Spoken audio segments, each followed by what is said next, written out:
Salut, j'espère que tu vas bien, c'est Nicolas. Dans cette nouvelle vidéo, je vais te montrer comment tu vas pouvoir décupler ta force. J'ai pris plein de notes, je pense que c'est la vidéo où j'ai le plus de notes pour l'instant. Donc, sois vraiment très attentif, n'hésite pas à bien prendre des notes aussi, toi, à côté. Et voilà, parce qu'il y aura plein de petites astuces qui vont faire en sorte que tu vas vraiment gagner en force. Donc, je t'invite à bien les noter comme d'habitude et bien les mémoriser. Tu as vraiment tout et n'importe quoi là-dessus, donc sois vraiment très attentif. Là, je suis actuellement en train de tourner des vidéos pour le programme maison, le programme en extérieur. Donc si toi aussi ça t'intéresse, même si ça t'intéresse aussi de faire en salle de sport, j'ai déjà des programmes là-dessus. C'est le premier dans la description ou le lien sur la fiche qui vient d'apparaître, où tu vas pouvoir choisir ton sexe, ton âge, ton objectif et là où tu souhaites faire du sport, et tu pourras commencer plus d'1 heure de formation et des programmes adaptés à ton objectif et pour que tu puisses atteindre ton objectif plus rapidement et te transformer physiquement. Alors, pour les notes, on va commencer déjà comment il faut un peu différencier les différentes formes de force. Tu as plusieurs formes de force, c'est-à-dire que tu peux faire de la force avec une répétition unique, répétition un peu maximale, comme tu peux le voir assez régulièrement quand tu vois les Arnold classiques, je pense que c'est comme ça, où les mecs ils font du squat et ils font qu'une répétition. T'as la même chose en développé couché, t'as la même chose en soulevé de terre, etc. Donc ça, c'est une force vraiment spécifique, c'est de la force athlétique, il me semble, parce que je suis pas expert non plus dans tous les domaines de concours, etc. Mais il faut différencier cette forme de force-là à la forme de force un peu où tu fais 3, 4, 6 répétitions. C'est-à-dire que ça sera pas du tout la même chose. Forcément, faire une répétition, déjà, il faut apprendre le mouvement très proprement, on va le revoir juste après. Mais voilà, faire une répétition par rapport à en faire 3 ou en faire 6, ça reste toujours un peu de la force, c'est pas du tout la même chose que ça soit au niveau cardio et au niveau musculaire. Donc faut déjà savoir ce que tu veux. Moi je vais pas te parler de la répétition unique, donc de faire que une répétition de développé couché ou une répétition de squat. Là je vais vraiment te parler de plus 3 à 6 répétitions. Je vais te parler un petit peu de mon idéal pour pouvoir décupler ta force, mais voilà, faut vraiment différencier ces deux formes de force parce que sinon c'est les conseils vont toujours fonctionner, mais ça sera plus compliqué c'est pas la même chose, c'est beaucoup plus spécifique de faire une répétition que d'en faire 3 ou 6, donc voilà, je vais pas m'éterniser là-dessus. Alors déjà, si tu commences parce que je sais qu'il y a beaucoup de personnes qui débutent et qui veulent commencer à gagner de la force directement, la première chose qu'il va falloir que tu te mettes à l'esprit, c'est que tu peux pas n'avoir jamais fait de sport ou du foot ou quoi que ce soit, ou je sais pas, du basket, donc jamais vraiment des exercices, qu'on appelle ça, des sports où tu vas mobiliser beaucoup plus tes muscles. Il faut que déjà dans un premier temps tu commences déjà à te mettre un peu à la musculation et à te mettre au développement musculaire. Donc ça veut dire que comment je pourrais te dire ça, si tu t'as jamais fait de squat et que tu commences déjà à faire de la force, ça va pas du tout fonctionner. Parce qu'il faut déjà que tu aies une bonne base musculaire, tu commences à développer un petit peu, je sais pas, pour le squat, tes ischios, tes fessiers, tes quadris, tes mollets, tes adducteurs, tes abducteurs, etc., tes grands fessiers, enfin, toutes ces choses-là. Et si t'as jamais fait ça, ça sera ultra compliqué et ça sera même très dangereux, puisque par exemple dans le squat, quelque chose que, en règle générale, les sportifs ne musclent pas beaucoup, c'est les lombaires. Et les lombaires, dans cet exercice-là ou dans le soulevé de terre, c'est le truc le plus utilisé. Enfin, la première fois que tu fais du soulevé de terre, par exemple, tu sens passer plus tes lombaires qu'autre chose. Donc, première chose, si tu souhaites déjà commencer à gagner de la force, à décupler ta force, il faut déjà dans un premier temps, si tu débutes, commencer à te mettre un petit peu à la musculation, à commencer à faire des séries entre 10, 12, apprendre les mouvements, etc. Là, c'était mon 3e point. Il faut que sur chaque exercice, avant de mettre des charges assez lourdes pour décupler ta force, il faut déjà que tu cherches à apprendre tous les mouvements. C'est-à-dire qu'un soulevé de terre, ça s'apprend pas en une semaine. Ça, c'est sûr et certain. Un soulevé de terre, même si tu as déjà une bonne base musculaire, si tu n'apprends pas le mouvement, voilà, tu vas te blesser, tu vas faire n'importe quoi et ça sera pas du tout productif pour toi, pour ton système nerveux et aussi pour tes muscles. Donc c'est super important déjà que tu apprennes à bien faire les mouvements, à faire un beau développé couché, à faire, je sais pas, un beau épaulé jeté, un beau squat, un beau soulevé de terre, que tu aies toujours ton dos bien droit, les fesses bien en arrière, etc. Enfin, c'est pas une vidéo où je vais t'apprendre les mouvements, mais c'est pour te dire qu'il faut déjà que tu apprennes le mouvement. Donc première étape, si tu débutes, commence à apprendre le mouvement, à gagner du muscle et ensuite tu peux commencer à décupler ta force. À côté de ça, qu'est-ce que j'ai mis? Oui, la force, ça fonctionne que sur certains exercices. C'est-à-dire que si tu souhaites faire... Là, je suis en train de changer de main pour le téléphone, je le mets dans une autre poche et tout. Qu'est-ce que je suis en train de dire? Les mouvements polyarticulaires, il faut que tu pour décupler ta force, tu peux pas faire ça sur tous les exercices. C'est-à-dire que tu pourras pas faire ça sur, je sais pas, un écarté poulie vis-à-vis. Oui, tu pourras mettre lourd, mais ça sera pas du tout intéressant, ça servira même à que dalle. Donc, autant te dire qu'il va falloir que tu choisisses déjà des exercices polyarticulaires. Donc, les exercices de base sont les exercices, c'est là où tu décuples ta force. Tu décuples pas ta force sur un écarté poulie vis-à-vis ou, attends, je vais te trouver un truc bien ridicule, ou ta force sur un leg extension, tu sais, la machine où tu lèves tes jambes comme ça servira à rien et ça servira à que dalle et ça servira même musculairement, système nerveux, au niveau du système nerveux, au niveau de tes articulations, ça sera complètement débile, donc ça servira à rien. Ensuite, pour que tu puisses aussi décupler ta force, donc je vais dire, j'ai plein de points, donc faut vraiment que tu sois vraiment attentif, il y a plein de petits points qui vont faire en sorte que tu vas vraiment avoir des résultats rapidement, donc... Ensuite, un autre point par rapport à ça, il faut aussi que tu varies les exercices de base. C'est-à-dire que par exemple, un squat, un soulevé de terre, un développé couché, développé militaire, un épaulé jeté, etc. Par exemple, je sais pas si tu as déjà fait ou tu as déjà suivi des vidéos où moi j'avais fait du crossfit, tout ce qui est haltérophilie. Les gens, pour que tu puisses décupler ta force, apprendre le mouvement, ils décomposent le mouvement. C'est-à-dire qu'ils commencent par exemple à je sais pas si c'est un clean ou un épaulé jeté où la barre en fait elle est au sol, ils doivent la mettre jusqu'en haut. Voilà, au début, ils font déjà des exercices un peu de soulevé de terre, après ils commencent à faire les exercices de trapèze, après tu dois le mettre là, tu dois faire un clean, je pense que ça s'appelle, et après tu commences à faire un épaulé jeté. Donc autant te dire qu'il va falloir que tu décomposes chacun des mouvements pour que tu puisses commencer à décupler ta force, mais aussi tu puisses prendre ces exercices de base, par exemple un squat, et que tu puisses un peu varier l'exercice, c'est-à-dire que par exemple il y a beaucoup de gens qui font ça, c'est-à-dire qu'ils prennent un squat, ils mettent des élastiques avec des kettlebells au bout et ils font le squat comme ça. Je vais essayer de te mettre une photo si j'arrive à en trouver une, même moi je l'avais déjà fait, je sais pas si j'avais été pris en vidéo, je l'avais fait en vidéo, bon bref on verra. Et du coup cet exercice là, bah voilà, tes haltères quand ils sont pendus à un élastique, et bah ils bougent dans tous les sens et du coup tu dois être beaucoup plus gainé, tu mets forcément moins de charge, mais c'est un exercice qui va t'apprendre encore à être encore plus gainé pendant un squat classique. Donc ça veut dire que si tu es plus gainé, bah la barre sera beaucoup plus légère pour toi et l'exercice sera beaucoup plus facile pour toi. Donc tout ça pour te dire que sur chaque exercice, si tu veux décupler ta force, il faut que tu décomposes le mouvement dans un premier temps, que tu apprennes chaque mouvement.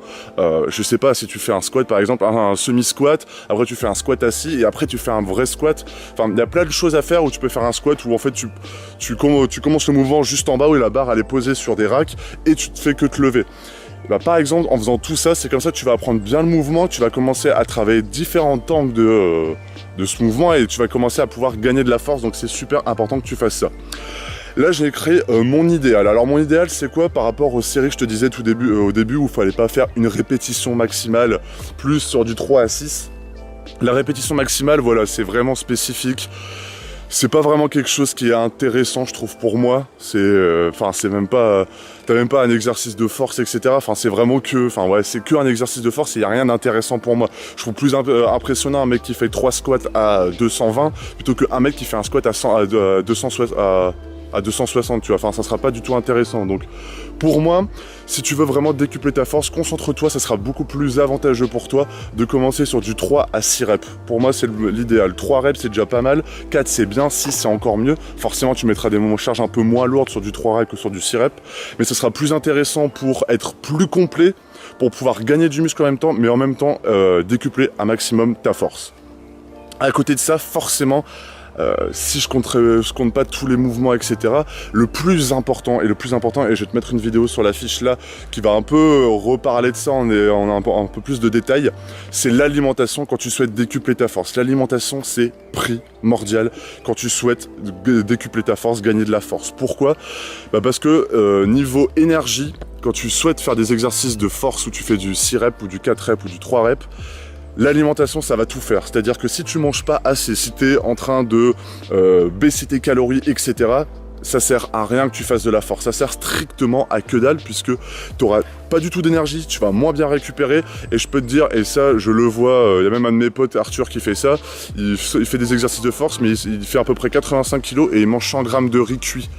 Et il est complètement lessivé à chaque fois, il peut pas, il arrivera plus, ses performances elles baissent, etc. parce qu'il fait n'importe quoi. Et c'est aussi par rapport à ça qu'il faut que tu fasses attention. L'alimentation, quand tu souhaites vraiment gagner de la force, Déjà, si tu souhaites gagner de la force, bon voilà, tu vas jamais rester très sec longtemps si tu veux vraiment avoir des gros résultats. Mais il faut aussi que tu manges en quantité. Je te dis de bien manger, forcément, toujours des produits sains, produits non transformés. Bon voilà, tu vois, du riz, du riz basmati, tous les trucs comme ça, des légumes, des bonnes protéines, etc., des bons lipides. Mais il faut aussi que tu manges en quantité, c'est-à-dire que tu manges des bonnes tranches, enfin on va dire que ton plat soit vraiment bien composé et en bonne quantité pour que tu puisses avoir de l'énergie. Puisque quand tu fais de la force, c'est plus ton système nerveux qui va prendre un coup plutôt que tes muscles, et c'est là que ça va commencer à... C'est pas du tout la même chose en fait, c'est pas juste en donnant des protéines que tu vas pouvoir récupérer. Il va falloir que tu fasses attention à ton système nerveux, et pour que tu puisses bien récupérer et avoir le plus de résultats, pour ça, il faut que tu manges beaucoup de glucides, tout ce qui est beaucoup d'énergie, beaucoup de calories, et en parallèle que tu puisses beaucoup te reposer, et c'est comme ça que tu vas avoir des résultats. Moi par exemple, je suis très friand des exercices de 3 à 6 reps en début de séance, mais je sais que mon système nerveux, il en bouffe, et des fois, je suis lessivé. Le matin, je me lève, je suis déjà fatigué, et je sais que c'est à cause de ça, parce que je me surentraîne. Déjà, on s'entraîne beaucoup, enfin 4 ou 5 fois, et en plus de ça, tu travailles encore plus ton système nerveux, et si tu fais pas forcément attention à ce que tu manges, là, t'as tout perdu, et décupler ta force, tu peux l'oublier. Alors, ouais voilà, donc le système nerveux, beaucoup de repos, il faut que tu dormes beaucoup. Si tu souhaites décupler ta force, il faut que tu fasses attention à ton sommeil, il faut que tu fasses attention aux heures auxquelles tu dors. Dans l'idéal, c'est de dormir d'une traite et de dormir, comment on appelle ça ? Enfin voilà, d'éviter forcément de mettre un réveil qui va te casser ton sommeil profond, etc. Forcément, l'idéal, c'est de se lever quand ton corps a décidé de se lever. Après, je sais que c'est un peu compliqué de faire ça quand on est salarié, etc. Donc du coup, le plus avantageux, ce sera de se coucher tôt, bien manger, et ce sera vraiment pas mal. À côté de ça, donc les séries, les répétitions. Voilà, là, les séries, les répétitions, ça dépendra un petit peu de ton programme. Moi, je t'ai dit, les répétitions 3 à 6, pour moi, c'est l'idéal. Après, bon, tu choisis ce que tu veux. Mais les séries sur chaque exercice, je pense que au bout de la 4e série, si tu fais 4 grosses séries de force, après, l'exercice, ça servira à rien d'en faire 5 ou 6. Donc, personnellement, pour moi, ça servira pas forcément à grand-chose. Donc, si tu souhaites décupler ta force, le plus important, c'est de faire... on va dire 2 ou 3 exercices où tu décuples ta force, où tu fais de la force un peu dans ta séance. Donc fais 4 séries par exercice. Car c'est des exercices polyarticulaires, tu peux faire 4 séries. J'avais fait une vidéo là-dessus sur les séries en prise de masse, c'est un peu la même chose. Donc concentre-toi sur du 3 à 6 reps et 4 séries par exercice, ça sera largement suffisant. Si tu fais plus, tu vas être fatigué et on va dire que le reste de ta séance sera improductif. Donc ça sera pas forcément intéressant. Là, il y a 2 choses qui sont essentiel, je pense que c'est un des points les plus essentiels si tu suis tout le reste, c'est la respiration et ton mental. C'est-à-dire que la respiration, la chose que font tout le monde et que je l'ai faite encore il n'y a pas si longtemps, moi j'ai découvert, on va dire comment gérer sa respiration pendant les entraînements, et je te dis gérer sa respiration, c'est pas de inspirer, expirer, ça je le faisais déjà, ça il n'y a pas de problème, mais c'est de gérer ta respiration, c'est-à-dire que quand tu fais un mouvement, là je m'arrête, tu vois, c'est un truc assez sérieux, quand tu fais un mouvement, on te dit tout le temps inspire, non c'est tu vois, inspire quand tu en phase négative par exemple, quand tu fais un développé couché, et tu souffles quand tu pousses la barre. Ça, forcément, c'est le truc classique quand tu commences, etc. Enfin, c'est normal. On va dire que dans un exercice d'isolation, par exemple, c'est essentiel de faire ça. Pour pouvoir, pourquoi pas, se concentrer plus sur le muscle, etc. Quand tu souhaites décupler ta force, la respiration, quand tu inspires et tu expires, et tu peux faire le test maintenant, tu peux voir que tous tes muscles se décontractent quand tu souffles. C'est-à-dire tu peux pas rester gainé et souffler en même temps. Donc l'essentiel, ça va être de garder ta respiration et de faire un peu d'apnée. C'est-à-dire que tu verras que n'importe quel mec qui fera de la force athlétique, si tu le vois voir faire du 3 à 6 reps, il respire pas. C'est-à-dire qu'il tient ses respirations pour que son corps reste gainé pendant 3 à 4 reps, donc c'est pas très long. Et en fait, il garde sa respiration un maximum pour que, en fait, il reste toujours gainé. Donc c'est un travail à faire. Et faut s'habituer au début. C'est un peu frustrant, mais je peux te dire qu'en ayant testé il y a encore 2 jours en squat, ça change tout. C'est-à-dire que si t'enchaînes, faut pas faire une série, attendre une seconde et refaire ta série. Il faut que tu enchaînes directement, et quand tu fais ça, tu gagnes forcément de la force un maximum, et en plus de ça, tu peux faire plus de répétitions sur l'exercice. Et ça, je te laisse tester ça aujourd'hui ou demain à ta salle, tu vas voir que ça change tout de tout. C'est-à-dire que tu fais un gros... Et là, là, tu pousses comme ça, enfin je vais pas te faire la démo, mais t'as compris le truc. Mais il faut vraiment que tu gardes ta respiration. Donc si tu dois faire 6 reps par exemple, tu peux en faire 4. Là tu prends une petite inspiration et là tu recommences à en faire 2 ou 3. Donc c'est comme ça que tu vas vraiment décupler ta force. C'est quelque chose qui est essentiel et tu vas voir sur toutes les personnes qui font du powerlifting, de la force athlétique, etc. Ils font ça et c'est vraiment quelque chose que moi j'ai découvert il n'y a pas si longtemps. Je faisais pas forcément attention. Quand j'ai découvert ça, je peux dire que sur chaque exercice c'était beaucoup plus intéressant. En parallèle, la chose la plus importante aussi quand tu souhaites décupler ta force, c'est aussi ton mental. Il faut que tu fasses attention à être motivé, à être focus sur la barre. Si forcément tu es en train de te marrer avec tes potes, etc. Bon voilà, enfin moi je le fais, hein. Je vais pas te dire de pas te marrer avec tes potes, c'est pas le truc. Mais c'est à dire que quand tu dois faire ta série, tu te concentres, tu sais que tu la vas passer, tu dois te dire dans ta tête que tu la passes. Si dans ta tête tu dis non c'est bon, je la passerai pas celle-là, tu la passeras jamais cette barre. C'est comme dans toutes les choses dans la vie, si tu ne sais pas que tu vas le faire, si tu te motives pas à le faire, si tu te bouges pas à le faire, t'arriveras pas à le faire. Donc il faut que, à côté de tout ce que je viens de te dire, il faut que tu te dises dans ta tête que tu te concentres quand tu fais ton exercice, que tu te mettes de la musique, que tu te mettes, je sais pas, ce que tu veux pour être dans ton monde et te dire, voilà, je fais 6 reps et je vais pousser jusqu'à crever. Donc forcément, c'est ces choses-là avec la respiration, l'alimentation, les beaux mouvements, etc., décomposer ces mouvements qui vont faire en sorte que tu vas vraiment gagner de la force. Donc je t'invite vivement à le faire et ça, forcément, ça change vraiment tout. À côté de ça, je suis en train de le dire, mais je le dis, putain, la vidéo elle va être longue, mais bon, c'est très bien. Ça va être un bon guide. Le meilleur moment de la journée pour pouvoir faire ces exercices de force, il n'y en a pas forcément. Moi, je suis plus fin de journée, par exemple, vers 17-18 h, je suis là où j'ai le plus d'énergie. Il y en a, quand je te disais, la personne avec qui un abonné avec qui j'ai fait du sport, lui, il avait beaucoup plus de force à 6 h du matin. Moi, tu me mets à 6 h du matin, autant te dire que j'ai zéro force. Donc, le meilleur moment de la journée pour faire des séances pour décupler sa force, il n'y en a pas forcément, c'est par rapport à toi et c'est par rapport à ce que tu aimes, comment réagit ton corps, comment tu manges, etc. Donc c'est à toi de trouver cet endroit-là. Là, j'aurais pas trop de conseils à te dire, il faut que tu testes un petit peu. Moi, je sais qu'à 6 h, j'ai pas forcément l'énergie. Moi, si je suis pas tout bien dans ma tête, par exemple, je vais pas faire une bonne séance de sport si je sais que j'ai plein de choses à faire, etc. Donc il faut que tu trouves ton move un petit peu et que tu trouves le meilleur moment et que tu puisses faire ces séances à ce moment-là et que tu puisses faire toutes les choses que tu dois faire pour être, on va dire, psychologiquement et physiquement apte à décupler ta force. Alors après, j'ai encore quelques points. La fréquence d'entraînement. Alors la fréquence d'entraînement, ça va être un sujet qui va dépendre aussi de chacun. Moi, j'ai remarqué que si je fais des exercices de force comme 3 exercices de force au début de chaque séance et après des exercices d'isolation, si j'en fais 5 jours d'affilée, déjà je peux pas. Enfin, je fais très rarement 5 entraînements dans la semaine d'affilée. Je crois que j'ai jamais fait ça depuis quelques temps. Mais voilà, c'est très nerveux. C'est très, on va dire, au niveau de la récupération, faut faire attention. Dans le sens où au début, peut-être que tu vas tenir les 2 premières semaines, mais après, on va dire, il faut que tu restes motivé. C'est toujours, comme je te le dis, un marathon et pas un sprint. Donc, faut que tu trouves ta bonne fréquence. Je pense pas que enchaîner les 5 entraînements, ça soit une bonne idée, parce que le système nerveux, ça va te fatiguer pour tout dans la vie. Ça va te fatiguer, je sais pas, pour aller travailler, pour aller voir tes potes, aller tenir ta diète, ta libido. Là, le système, quand tu fais trop de muscu et surtout des exercices de force, etc., le système nerveux, il est complètement à plat. Donc autant dire qu'au niveau libido, c'est 0.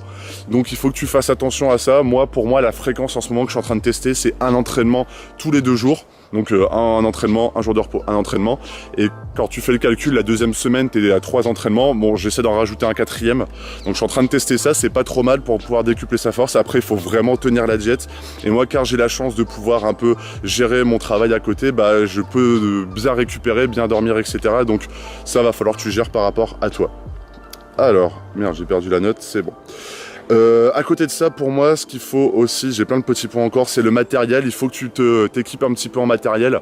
C'est-à-dire qu'il faut que tu t'achètes par exemple des bandes pour les poignets, pour faire du développé couché. C'est des bandes que tu mets au niveau de tes poignets pour pouvoir éviter de tout prendre dans le poignet et de pouvoir en fait être beaucoup plus confort et pouvoir mettre plus de charge. Ça, c'est par exemple ces petites choses. Si tu vas en acheter aujourd'hui, de tout ce que je vais te parler du matos, tu peux déjà gagner ta force. Tu peux déjà décupler ta force en une journée. Donc c'est ça qui est important. Avec la respiration en plus, t'as tout gagné.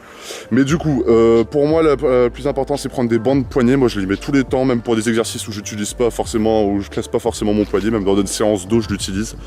Des genouillères pour pouvoir faire du squat. Ça va bien t'aider, ça va préserver tes genoux et ça va t'aider à plus pousser. Donc c'est important.